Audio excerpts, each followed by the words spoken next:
Hi, I heard you actually answer this question on YouTube some years ago, and I think you're the only one that actually answered it in a public setting. So I want to kind of hear a little bit more on it.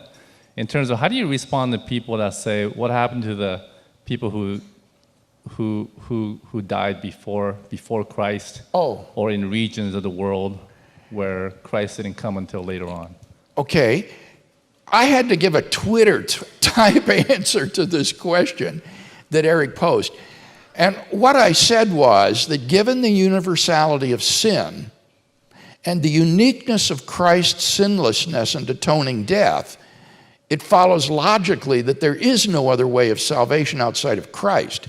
But that doesn't imply that the only way to access that salvation is through explicit faith in Christ.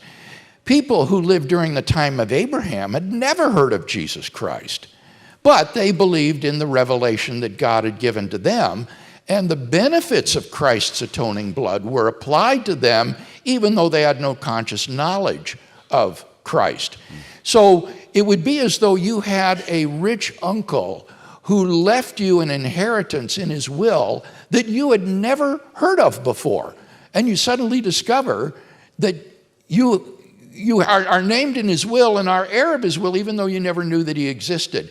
Some of these Old Testament people will probably be like that when they get to heaven and meet Christ, because they were trusting in the revelation that they had, but ultimately their salvation is won through the atoning death of Christ.